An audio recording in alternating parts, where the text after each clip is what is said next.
Ahora sí. Hola y Dios bendiga. Hoy vamos a hablar un tema bastante interesante y vamos a comenzar recordando un verso muy habitual aquí en nuestros estudios, que es Juan 8, 15, 16, que dice: Vosotros juzgáis según la carne, yo no juzgo a nadie, y si yo juzgo, mi juicio es verdadero, porque no soy solo yo, sino el que me envió, el Padre. Nosotros hemos explicado ya en varios estudios por qué Jesús dice que Él no juzga a nadie y por qué parecería decir algo que tendría algún tipo de diferenciación con lo dicho primero. Y ciertamente Jesús no juzga. Ya hemos explicado por qué Jesús no juzga. Porque Jesús sabe, conoce. Y quien conoce no necesita de juzgar, sino que simplemente conoce la verdad. Conoce la verdad de lo que hay en el corazón del hombre. Hemos explicado que juzgar no es más que de hablar y decir cuál es la intención del corazón de los hombres. Y sobre todo cuando estamos hablando de la connotación negativa de esas intenciones, cosa que nosotros no podemos ver, solo Dios lo puede ver. Entonces Dios no juzga en ese sentido, sino que Él sabe lo que hay en el corazón del hombre y no necesita que nadie se lo diga. El mismo Jesús lo dice, que el Hijo del Hombre no necesita que nadie le diga lo que hay en el corazón del hombre, porque Él sabe qué hay en el hombre, ¿verdad? Por eso no necesita juzgar, simplemente dice lo que ve, lo que es la verdad absoluta, que viene de Cristo, porque Él es la verdad y la vida. Entonces, avanzando sobre esto, vamos a leer en 1 Timoteo 1 al 15, porque el tema que vamos a leer, este tema se llama el más pecador de todos. El más pecador de todos, es decir, vamos a indagar aquí sobre quién es la persona más pecadora que existe. O mejor dicho, vamos a indagar aquí quién es la persona más pecadora que nosotros podemos reconocer. La persona que nosotros podemos decir, esa es la persona más pecadora. Y vamos a empezar de una vez por lo fuerte. Vamos a empezar inmediatamente en 1 Timoteo 1, capítulo 1, verso 15, que dice: esto es el hermano Pablo que está hablando aquí en uno de sus tantos discursos habituales que da Pablo, y dice lo siguiente: palabra fiel y digna de ser recibida por todos, que Cristo Jesús vino al mundo para salvar a los pecadores, de los cuales yo soy el primero. Amén. En esta lectura luego Pablo comienza a justificar varias razones por las cuales él considera que él es el primero de los pecadores. Dice que él ha sido persecutor, que ha sido homicida, ¿verdad? Etcétera, etcétera. Y comienza a considerar por qué él es, no solamente que ha sido, sino que dice, soy el primero, ¿verdad? Y con esto está queriendo decir que él es el mayor de los pecadores. Pero si nosotros vamos al texto, y que por recomendación no lo voy a leer completo, ¿verdad? Estamos viendo que Pablo está hablando de los pecados que el hombre comete. Una lista de pecados que el hombre comete.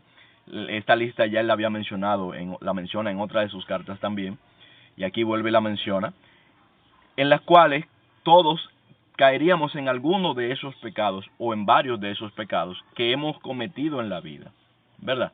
Porque ¿qué resulta? En realidad los pecados no perimen, yo lo he explicado eso, los pecados no perimen, no es que tú pecaste y ese pecado perimió, no, es que el pecado es perdonado en Cristo Jesús, pero sin ese perdón en Cristo Jesús, ese pecado permanece. Si nosotros no tenemos el perdón y la justificación en Cristo Jesús, el pecado permanece, pero incluso el mismo pecado no es tampoco que desaparece por arte de magia, sino que Cristo lo toma para sí, lo carga y lo lleva a la cruz. Ya Él lo llevó, de hecho, a la cruz. Ya lo que nosotros hacemos es aceptar, vamos a decir, darle el permiso, aceptando y entrando en su reino, obedeciéndole a Él. Nosotros lo que hacemos es que, de alguna manera, nosotros estamos diciendo, ok, yo acepto esto porque tampoco es obligado. O sea, Cristo no te va a quitar el pecado obligatoriamente. Ya Él hizo su parte, vamos a decirlo en ese sentido. Aparte del mensaje que predicó y que nos enseñó también. Entonces, sigamos avanzando. Entonces, Pablo está diciendo, yo soy el mayor de los pecadores. Vamos a indagar un poco en por qué. Tiene que ver algo con la primera lectura y vamos a ver cómo.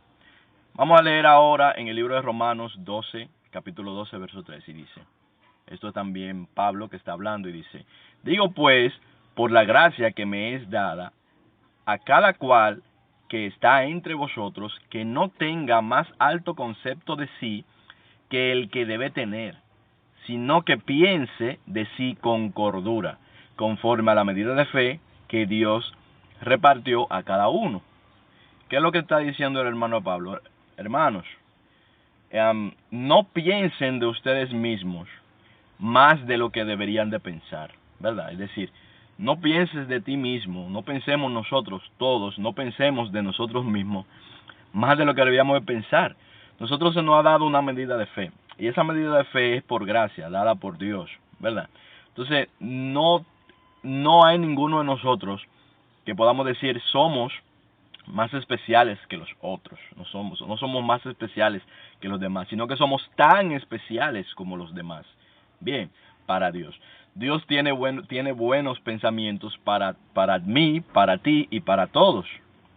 Y Él nos ha justificado a todos por igual. De manera que no es que uno sea más que el otro. El Señor Jesucristo en una ocasión está hablando y diciéndole sobre a un grupo de personas, sobre personas que le han pasado catástrofes en esta vida, y a los cuales mucha gente piensa que ha sido porque han cometido algún pecado o algo así.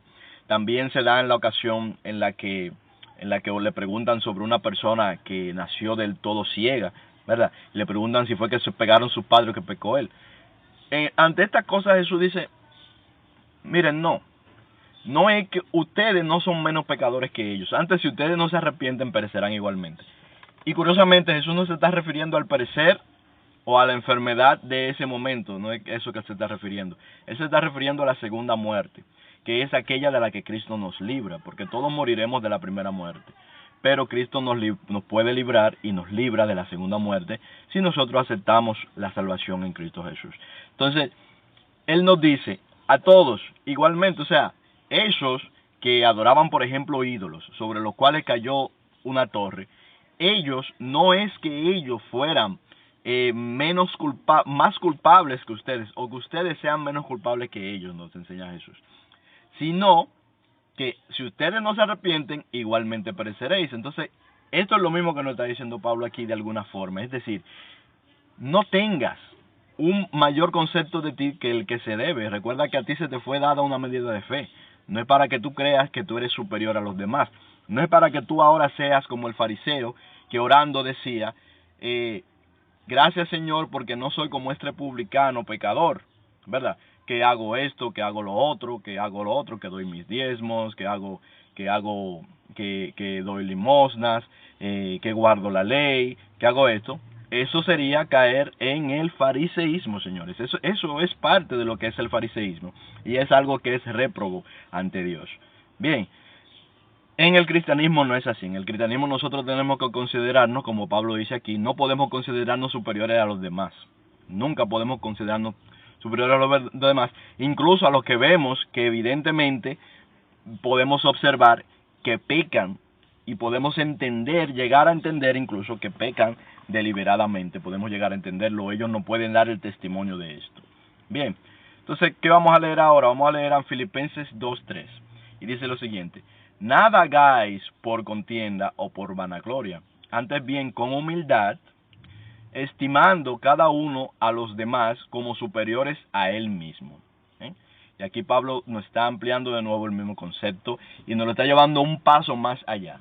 Es decir, no es solo, y aquí está hablando a los de la iglesia específicamente, no es solo en tanto a los de la iglesia, en este caso, pero yo creo que se puede aplicar más ampliamente, pero lo digo porque yo sé que esto es lo que está en este contexto, se está hablando de la iglesia, ¿verdad?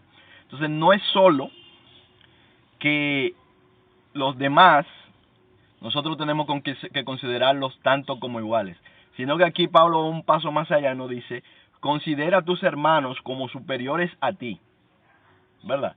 Pablo dice, considera a tus hermanos, a los que están a tu alrededor, como superiores a ti. Es decir, estímalos, tenlos en más alta estima que a ti mismo, dice Pablo. Esto es un consejo que Pablo nos está dando como iglesia, ¿verdad? Y nos está enseñando ¿cuál es el camino para nosotros poder cumplir el mandamiento de Cristo, que es amar a los demás como a nosotros mismos? Este es el camino. De alguna manera, Pablo está utilizando estas enseñanzas para encaminarnos y irnos llevando, ¿verdad?, al camino de poder cumplir este mandamiento, de poder cumplir, y de no solo cumplirlo, sino de razonar el mandamiento. Ama a tu prójimo como a ti mismo. Ese mandamiento, ama al Señor tu Dios sobre todas las cosas y ama al Señor, a tu prójimo como a ti mismo, que es el mandamiento de Cristo. Ese es el mandamiento de Cristo, no hay más mandamiento de Cristo. Entonces, o sea, hay más mandamientos, pero todo viene de ahí. Es decir, ahí se resume todo y de ahí viene todo. Ese es el mandamiento en realidad. Todo lo demás son cosas que se desprenden de eso, son detalles de esto. Es decir, este es un enunciado en que lo engloba todo. Pero, ¿por qué lo engloba todo? Porque todo se desprende de allí. Es decir, todos los otros mandamientos que nosotros podemos entender del Señor Jesucristo se desprenden de esto. Ama al Señor tu Dios sobre todas las cosas, ama a tu prójimo como a ti mismo, que a su vez se desprende del mandamiento, que es amar. El mandamiento de Cristo es amar. Entonces, aquí Pablo nos está enseñando sobre esto. Es decir, ten a los demás como superior a ti mismo, ¿verdad? Vamos arriba y vamos a leer de nuevo en Timoteo, primera de Timoteo 1:15. Y vamos a ver ahora, leerlo de nuevo después de haber visto lo que acabamos de ver. Dice, palabra fiel y digna de ser recibida por todos en Cristo Jesús, que Cristo Jesús vino al mundo para salvar a los pecadores. ¿Quiénes son los pecadores? Nosotros somos los pecadores. O sea, el pecador no son los otros, los pecadores somos nosotros. Todos nosotros somos los pecadores. A nosotros fue que Cristo nos vino a salvar. De manera que si yo veo a un pecador, yo estoy viendo a uno que igual que yo, Cristo vino a salvar. Ni más ni menos. Entonces dice, de los cuales yo soy el primero. Bien, ¿por qué dice que yo soy el primero? Vuelvo y repito, por lo que está explicándonos en la siguiente lectura. Es decir, nosotros debemos de tener a los demás en mayor estima que a nosotros mismos. Esto es lo que nos está enseñando Pablo. Y lo está llevando un poquito más allá del paso de simplemente decirlo, como es lo correcto, que tengamos en la misma estima, que es lo que nos enseña Jesús en realidad. Aunque Jesús también de alguna manera va a ese paso más allá, porque nos dice, niégate a ti mismo y toma tu cruz. Es decir, toma tu cruz y sígueme. Es decir, Jesucristo nos está diciendo que hagamos, incluso que mayor, dice Jesús, qué mayor amor que este, que uno ponga la vida por sus amigos, dice Jesús. Es decir, que el Pablo no es tampoco que él por su cuenta está yendo a ese paso más allá, sino que el mismo Jesús nos enseña a ir un paso más allá. Un paso más allá de simplemente que nos consideremos iguales. Nos manda a ir un paso más allá, a considerar, ¿verdad?, a despreciar incluso nuestra propia seguridad en algunos casos por la seguridad de otros. Esto es lo que el Señor Jesucristo nos enseña a él. O sea, que es muy difícil que el ser humano lo aplique, pero sí hay seres humanos, muchos seres humanos lo aplican efectivamente. Entonces seguimos leyendo. Bien, vamos a Romanos 14. Y dice lo siguiente, aquí vemos palabras de nuevo de Pablo, que dice en el libro de Romanos 14:4, dice, ¿tú quién eres que juzgas al criado ajeno? Para su propio Señor esté en pie o cae, pero estará firme, porque poderoso es el Señor para hacerle estar firme. Estas palabras están hablando de lo mismo. No juzgues, o sea, yo no debo juzgar al criado ajeno. Es decir, cuando se refiere al criado ajeno se está refiriendo a otra persona, y aquí está hablando muy específicamente también de las personas de la fe, ¿verdad?, a otra persona que en realidad su Señor es Jesús. Es decir, nuestro Señor es Jesús, y Jesús está pendiente de todos. Y en realidad Jesús está pendiente tanto de los que están en el rebaño como de los que no están en el rebaño. Si nosotros vemos la parábola que nos da Jesús, nosotros sabemos que Él sale a buscar la oveja perdida. Entonces, Jesús está pendiente, Él está con el ojo puesto para salvar tanto al que está dentro del rebaño y cuidar de él, como para buscar el bien para el que está fuera del rebaño. Entonces, nosotros no podemos ponernos, cuando nosotros nos ponemos a juzgar, estamos poniéndonos en contradicción con Jesús. Estamos de alguna manera oponiéndonos al deseo de Jesús. Eso es lo que estamos haciendo de alguna manera. Porque esa persona está efectivamente siendo vigilado, siendo buscado Jesús la manera de cómo llevarlo a su amor, de cómo llevarlo bajo sus alas. Bien, siempre como explicamos, Jesús no obliga a la gente, sino que Jesús persuade y atrae mediante el amor. Jesús atrae a las gentes mediante el amor, como dice la palabra, que nos fue mostrado, ¿verdad?, sin hermosura, para que le deseemos. Bien, aquí vemos que se repite esto, yo lo había repetido aquí. Bien, veo que el video, gracias a Dios, no está quedando tan largo, pero vamos a leer ahora en Isaías 11. Veo que no lo tengo aquí, pero lo tengo en el explorador. Vamos a leer en Isaías 11. Y dice lo siguiente, este texto habla acerca de Jesús. Bien, dice, saldrá una vara del tronco de Isaí y un vástago retoñará en sus raíces. Y reposará sobre él el espíritu de Jehová, espíritu de sabiduría y de inteligencia, espíritu de consejo y de poder, espíritu de conocimiento y de temor de Jehová. Y le hará entender diligente en el temor de Jehová. No juzgará según la vista de sus ojos, ni arguirá por lo que oigan sus oídos. Bien, vamos a pararlo aquí en el verso 3. Estamos viendo lo mismo que vemos en Juan 8. Bien, en Juan 8, 15 al 16.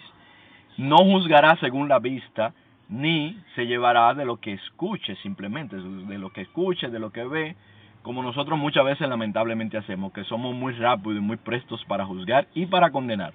Pero dice que Él no lo hará. Entendemos, como hemos explicado, que es que realmente Jesús no juzga y Jesús no condena. Jesús no condena, ¿por qué? Porque ya Él no vino a condenar, sino a salvar lo que se había perdido, a rescatar lo que estaba perdido. En tanto, Él no viene a condenar. Ese no es su papel. El papel de Jesús no es condenar. El papel de Jesús es a los que se condenaron a sí mismos, apartándose de Dios, darles una oportunidad, enseñarles un camino a través de Él mismo, que es la puerta y es el camino, para reconciliarse con Dios. Eso es lo que Jesús hace. Jesús no vino a condenar a nadie, pero tampoco juzga, porque no tiene necesidad de juzgar. Bien, no tiene necesidad de juzgar porque Él no va a ser engañado por los ojos, ni va a ser engañado por lo que escuche. Es lo que dice aquí en el verso 3, sino que Él conoce. Él conoce, quién sabe lo que hay en el corazón del hombre. Él lo dice, yo sé lo que hay en el corazón del hombre. Nadie tiene que decirme lo que hay en el corazón del hombre. Yo no necesito juzgar por la vista, sino que yo conozco lo que hay en el corazón del hombre. Y yo no le condeno, dice Jesús. Entonces dice, sino que juzgará con justicia a los pobres y arguirá con equidad a los mansos de la tierra. Y herirá a la tierra con la vara de su boca y con el espíritu de sus labios matará al impío. Estaba hablando de la palabra. Yo le hablaba de esto con un amigo y él me decía, bueno, la misma palabra le condena. Claro, la palabra le condena porque es que pero no es porque en sí la palabra hace el acto de condenar, sino que la persona está condenada, recibió la palabra, escuchó la palabra y no la recibió, por lo tanto no sale de la condena. Ya la persona está condenada. El que no va al Señor ya está condenado. Bien, entonces Él juzgará con justicia. ¿Cómo es la justicia de Jesucristo? La justicia de Jesucristo funciona mediante la misericordia. Es decir, tú eres una persona que has cometido pecado. Tú eres culpable del pecado, aunque solamente hayas cometido un solo pecado en tu vida, lo cual no es posible para nadie, pero aunque solamente hubieses cometido un pecado en tu vida, tú eres ampliamente, en un amplio espectro, tú eres culpable delante de Dios, pero es porque tú mismo te inculpaste al separarte de Dios. Entonces, pero Jesús juzga con justicia, ¿cómo? Mediante la misericordia, porque Él dice, ok, tú pecaste, pero yo quiero tener misericordia de ti. ¿Entiendes? Ahora, para yo tener misericordia de ti, yo necesito que tú te arrepientas y que reconozcas el pecado.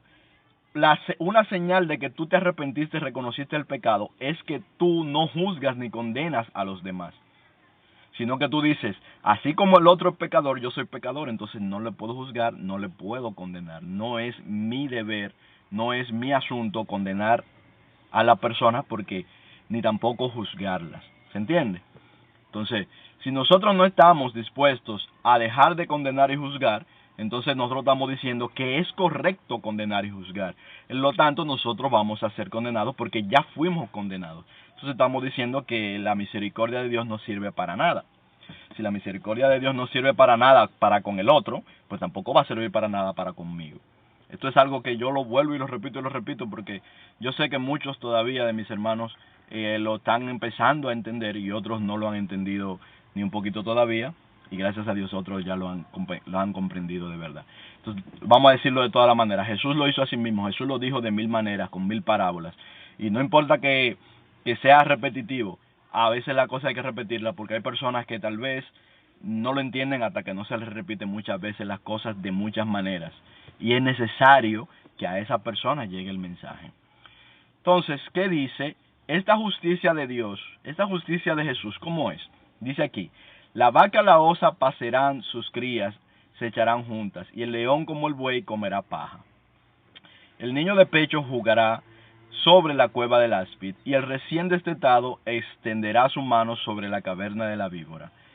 No harán mal ni dañarán en todo mi alto monte, porque la tierra será llena del conocimiento de Jehová, como las aguas cubren el mar. Es decir, aquí lo que está hablando con estas figuras de animales, de niños, está hablando de diferentes personas que en esta vida han tenido diferentes caracteres. Hay personas que han sido como leonas, hay personas que han sido como osas, hay personas que han sido como lobos, hay personas que han sido como víboras en esta vida, pero que esas personas que han sido de toda esa manera, que han tenido todas esos caracteres, ¿verdad? Esas personas, y digo en cuanto al carácter, en cuanto a la forma como vivieron y actuaron, esas personas, muchas de ellas han sido justificados en Cristo. Es decir, mucha de esta gente ha ido a Cristo, y Cristo los ha sanado, los ha lavado y los ha justificado. Y estas personas, cuando estén en la presencia de Dios, estas personas no se harán mal unos a otros. Lo normal es que los hombres nos devoramos en el mundo, según las reglas del mundo y la justicia del mundo. Nos devoramos unos a otros. Tenemos toda esa regla de ojo por ojo y diente por diente, juzgando sobre lo que no conocemos y condenando al criado ajeno. Y condenando y juzgando al criado ajeno, nos devoramos los unos a los otros. Por eso el mundo está como está, porque los hombres se devoran los unos a los otros. Pero en el reino de Dios no existirá eso. Todos esos caracteres serán allanados, y en realidad todos seremos como niños en cuanto a la inocencia, aunque tendremos mucho más conocimiento del que tenemos ahora, sino que porque conoceremos bastante, conoceremos en verdad, sabremos la verdad, y la conoceremos, estaremos delante del Padre, no necesitaremos que nadie nos enseñe nada, ¿verdad? Pero en cuanto a la inocencia seremos como niños, y nadie hará mal a nadie. Eso es lo que está diciendo Jesús. Esa es la justicia de Jesús.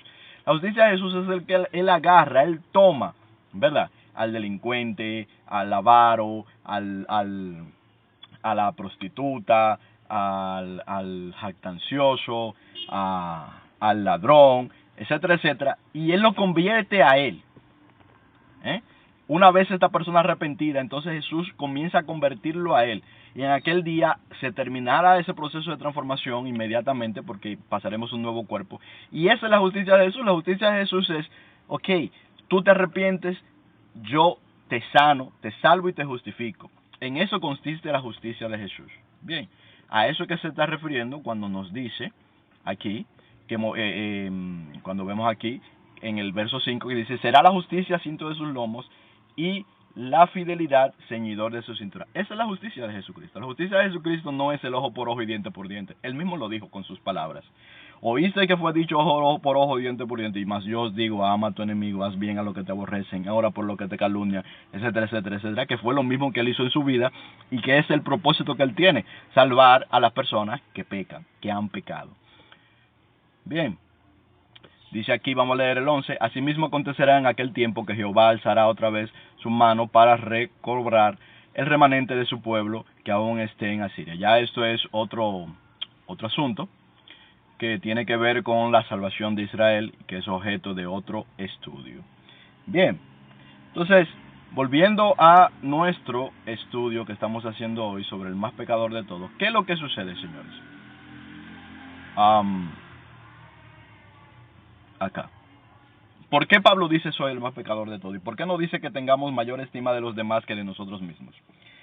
Como nosotros no podemos juzgar, porque no podemos saber lo que hay en el corazón del otro, no lo podemos saber a ciencia cierta, no podemos saberlo, por más que la vista te diga una cosa, la vista es engañosa, la lengua es engañosa, nosotros no podemos saberlo. De hecho, la persona que nosotros podemos conocer más la intención de su corazón, somos nosotros mismos. Bien, entonces, el único pecado, sabiendo que el pecado está en la intención del corazón y sabiendo que nosotros no podemos ver la intención del corazón de los demás, los pecados que nosotros podemos reconocer esos pecados que vienen del corazón, que son la mayoría de los pecados, son pecados que están en el corazón, que no necesariamente se van a manifestar. ¿Se entiende? Hay pecados que están en nuestro corazón que no se van a manifestar. Nosotros le pedimos al Señor que nos vaya limpiando de todas esas cosas, pero ciertamente encontramos cuando oramos y le decimos al Señor que vea y que nos muestre nuestro corazón, nosotros encontramos, cuando vamos con esa humildad al Señor, que ciertamente en nuestro corazón hay cosas que no están bien todavía, todos, porque nuestra carne, como dice el mismo hermano Pablo, dice que la carne nos lleva al pecado. Hay una ley del pecado en la carne que nos lleva siempre cautivos al pecado, del cual no es imposible librarnos. Al hombre le es imposible librarse de la ley del pecado. Por eso dice, lo bueno que quiero hacer no hago, lo malo que quiero hacer eso hago. Miserable de mí, ¿quién me librará de este cuerpo de muerte?, dice el hermano Pablo. Lo que pasa es que siempre en nuestra carne está el pecado. Hay personas que piensan que no pecan. Según lo que dice el hermano Juan, en el capítulo 1 de Primera de Juan, todo aquel que piensa que no tiene pecado y que no peca es mentiroso.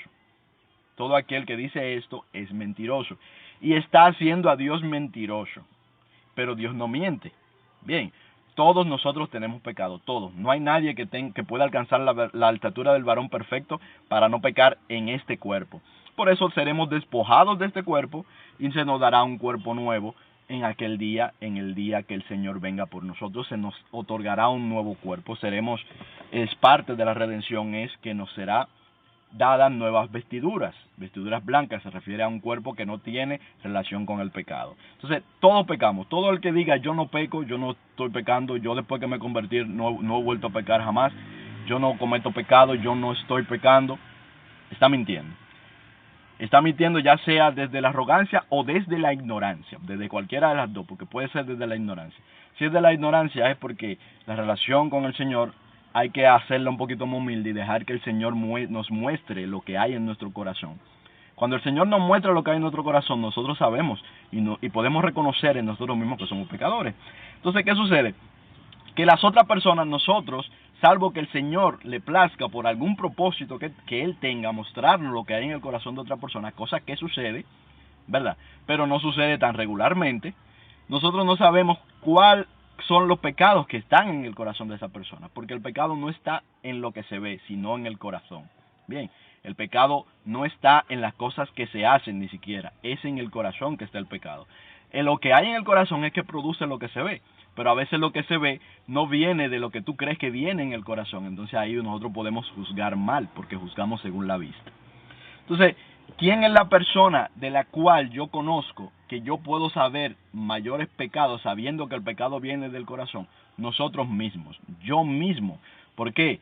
Porque aunque yo no puedo ver todo lo que hay en mi corazón, no lo puedo ver todo, solamente Dios puede ver todo lo que hay en mi corazón. Sí puedo ver mucho. Entonces yo puedo conocer cosas que están en mi corazón, que están en mi mente, quiero decir, ¿verdad? Que están en mi forma de pensar, en mi forma de ser, en mis impulsos, que a veces uno hasta los finge. Lamentablemente a veces uno lo finge por cortesía, cosas que a uno le pasan por el corazón. Y que uno va, claro, lo correcto cuando esas cosas pasan y al Señor decirle, Señor, quítame esto, porque evidentemente tengo este cuerpo de pecado. Por ejemplo, el tener rencor contra alguien, nosotros vamos al Señor y decimos, Señor, yo tengo rencor, y el Señor efectivamente nos quita eso. Pero efectivamente eso surge, porque hay una ley en nuestra carne que hace que esas cosas surjan en nosotros. Bien, no es que tú eres de Marte, que yo te digo a ti aquí que no tengas rencor, como dice el Señor Jesucristo, pero a veces te surge esto. A mí también me pasa regularmente, y a todo el mundo le pasa, porque esa es la ley de que tenemos en nuestra carne, esa es la ley del pecado, y esa es la ley de la que tenemos que ser liberados cuando se nos haya dado un nuevo cuerpo. Por eso el hermano Pablo dice lo que decía hace un momento. A veces lo que quiero hacer, no lo hago. Lo bueno que quiero hacer, a veces no lo hago, y lo malo a veces que no quiero hacer, eso hago.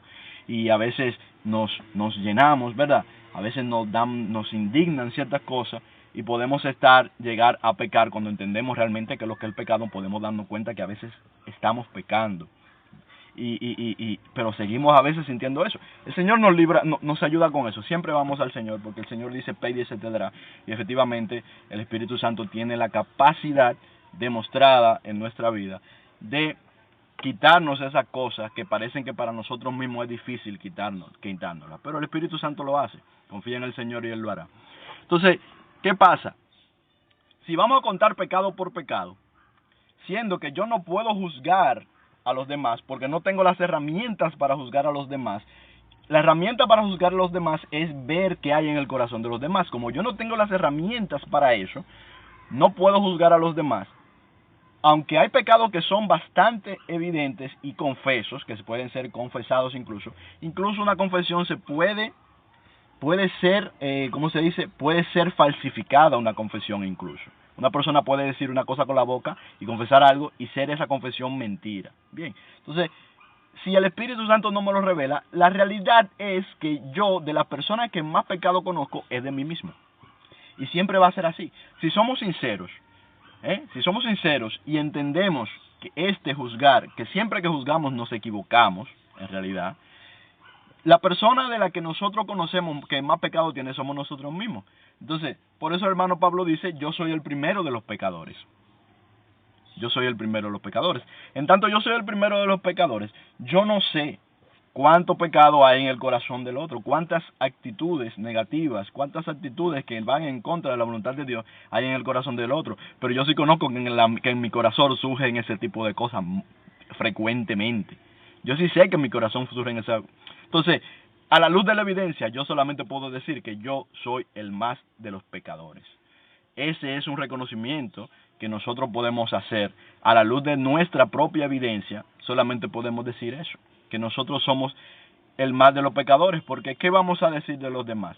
Podemos decir con evidencia sólida que son pecadores, porque esto es algo que viene de la boca del Señor, y el Señor lo sabe. Entonces, cuando el Señor nos dice todos pecan, todos se desviaron, no hay quien haga lo bueno, bueno, pues nosotros eso lo podemos repetir y no estamos juzgando al mundo con eso, sino que estamos repitiendo una verdad que viene de Dios, que es un conocimiento, no una suposición, sino un conocimiento. Bien, entonces esto es lo que sucede, señores. Y en tanto a esto, efectivamente nosotros debemos y tenemos ese deber en Cristo Jesús de tratar a los demás incluso como superiores. Porque no sabemos si incluso la persona que nosotros estamos viendo que ha cometido, incluso puede ser que un gran delito, posiblemente esa persona está cargando con 1, 2, 3 pecados. ¿Cómo lo podemos saber? Y con una vez tú estás cargando con 10. Pero si lo sabes, por lo menos, tal vez está cargando con 50, pero sabes de 10, por lo menos, porque nosotros, repito, no sabemos todo de nuestro corazón. Pero sabemos algo de nuestro corazón. Entonces, tal vez estamos cargando con 10 pecados que nos están siendo reiterativos en nuestra vida, de los cuales no nos hemos podido deshacer, ¿verdad? Y otros tantos que no conocemos, pero por lo menos con lo que conocemos, lo que sabemos, de ellos podemos contar y decir, tenemos pecado, hemos pecado. Pero del otro, ¿cómo yo sé? ¿Cómo yo sé cuáles son las intenciones del otro? Porque el pecado está en la intención del corazón, no es en el acto. Entonces, eso es lo que sucede, señor. Entonces, a todos por igual, Cristo nos ha querido redimir. Todos por igual, Cristo nos ha querido salvar, y ese es el otro asunto. No podemos juzgar al criado ajeno. La persona que está a nuestro frente, nuestro prójimo, nuestro hermano, nuestro amigo, ¿verdad? Esa persona, para con ella, Dios, Jesucristo, se puso y cargó con todas esas cosas que Él tiene. Es decir, esa persona que nosotros vemos, por ejemplo, que hace daño, Jesús cargó con eso. Eso lo asumió Cristo Jesús. Cristo Jesús asumió ese pecado. Cristo Jesús lo asumió. ¿Se entiende? Y cada vez que nosotros le condenamos, nosotros estamos condenando a Jesús. Eso es lo que estamos haciendo. Estamos condenando a nuestro Salvador. Cada vez que condenamos a alguien, condenamos a nuestro Salvador. Esto es algo que lo acabo de entender ahora mientras hablo. ¿Por qué? Porque si el pecado del homicida, por poner un ejemplo, ¿verdad? Si el pecado del homicida, Cristo lo quiso llevar y hacerse él cargo de él, es decir, asumir esa culpa, cuando nosotros condenamos al homicida, estamos condenando a Jesucristo, porque ya él se puso por fiador. ¿Entiendes? Por ejemplo, si una persona se pone fiador, por ejemplo, de un préstamo, una hipoteca o algo, cualquier cosa, ¿verdad? Un préstamo de un vehículo, por ejemplo. Cuando esa persona por ejemplo, no puede pagar, como nosotros que no podemos pagar por el pecado y por los pecados que hemos cometido, el que le va a cobrar, ¿qué es lo que hace? Que va donde el fiador. Entonces, ¿sobre quién cae la culpa? Sobre el fiador. Al final el fiador es el que tiene que pagar. Pues Jesucristo es el fiador del nuevo pacto. Entonces, cuando yo condeno a alguien, esa condena que yo estoy poniendo, se la estoy pasando a Jesucristo. Porque ya Él es el fiador.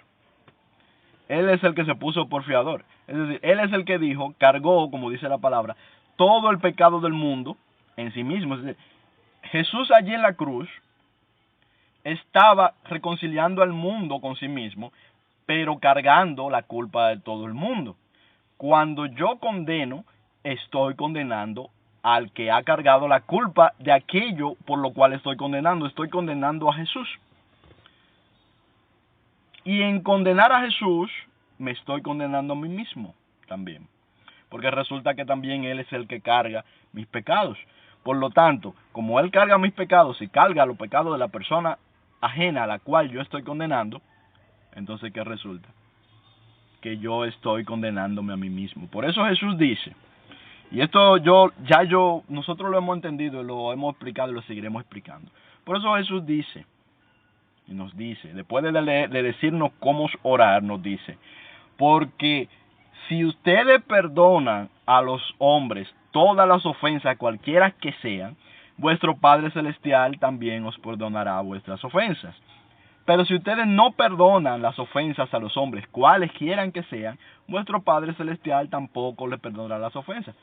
No, porque nosotros cuando no perdonamos, condenamos. Y cuando nosotros condenamos, estamos condenando a Cristo. Y cuando le condenamos a Cristo, nos estamos condenando nosotros mismos. Estamos quedándonos en la condena, no estamos aceptando la salvación. Aceptar la salvación es también perdonar, no es solamente tú decir yo confío en Cristo. Aceptar la salvación también significa perdonar todas las ofensas a quienes la cometen. Eso es también aceptar la salvación. Si nosotros no perdonamos las ofensas, nosotros no estamos aceptando la salvación. Yo hice un video recientemente, que yo no lo publiqué, perdón, yo lo hice pero no lo publiqué, que se llama La letra pequeña del Padre Nuestro. La letra pequeña del Padre Nuestro, porque el Padre Nuestro tiene 15 versos, o sea, a Jesús le preguntaron cómo orar. El Padre Nuestro Jesús no nos lo dio para que nosotros lo repitamos como loros, sino para darnos una idea de cómo orar, para darnos un concepto de cómo orar. No era para que lo repitiéramos. Pero allí, aún los que lo repiten, en la liturgia normalmente cuando se repite hasta el verso 13. Pero nos olvidamos que eso es una respuesta y esa respuesta llega hasta el verso 15. Y el verso 14 y el verso 15 dice lo que yo te acabo de decir. Porque si no perdonáis a los hombres, cualquiera que sean sus ofensas, vuestro Padre Celestial no lo perdonará a ustedes tampoco. Y si ustedes perdonan a los hombres, cualquiera que sean sus ofensas, entonces vuestro Padre Celestial os perdonará. Pero es por lo que yo te acabo de decir. No es porque Dios te quiera condenar, Dios no condena. Es que cuando tú no perdonas a tu prójimo, tú estás diciendo, yo no estoy de acuerdo con que a mí se me perdone tampoco. Eso es lo que sucede. Cuando nosotros no pasamos por alto las ofensas, nosotros le estamos diciendo a Jesucristo, mira Jesucristo, tú quieres pasar por alto mi ofensa, pero yo no estoy de acuerdo, porque no estando de acuerdo con que pasen por alto la ofensa de mi prójimo, que es igual que yo, en él no hay nada que sea diferente de mí en cuanto a culpa, tenemos la misma culpa, entonces, bueno, lo lógico es que tampoco mi culpa debe ser perdonada, y eso es lo que sucede, Señor. Entonces, tengamos por nuestro bien, por nuestra salud espiritual, por nosotros acercarnos más a Jesús y entender más a Dios, tomemos esto en cuenta. Practiquemos y trabajemos en tener a los demás en alta estima. No importa cuál sea su condición, no importa lo que hayan hecho, no importa lo que nos digan nuestros ojos, lo que nosotros veamos con nuestros ojos y lo que escuchemos con nuestros oídos. Sino vamos a juzgar con justo juicio, que no es más que juzgar según Cristo, que es perdonando, dando misericordia. Ese es el justo juicio. El justo juicio es misericordia quiero, no sacrificio. Ese es el justo juicio. El justo juicio no es tú eres culpable, culpable, culpable, culpable, culpable, y usted es culpable y usted merece condena. Eso no es justo juicio. El justo juicio es que el lobo y el cordero y el león y la vaca comerán juntos. Es decir, que todos serán puestos en la misma condición. como inocentes, pero llenos del conocimiento de Jehová. Llenos del conocimiento de Jehová. Ese es el justo juicio, señores. Entonces, Dios les bendiga mucho. Yo espero que este mensaje se haya entendido. Este mensaje es trascendental para la salvación. Es céntrico. Esto es de lo que más Jesucristo habla. Y sus apóstoles lo repiten, lo repiten, lo repiten y lo repiten. Entonces yo espero que tú lo entiendas, por eso yo siempre lo repito de todas las maneras posibles, para que llegue a tu entendimiento, para que practiquemos esto que Jesús nos dijo, que nos amemos unos a los otros, ¿verdad? ¿Cómo lo haremos? Practicándolo, pero también adquiriendo el conocimiento, que son las herramientas necesarias para poder practicarlo mejor. Dios le bendiga, nos vemos en un próximo video.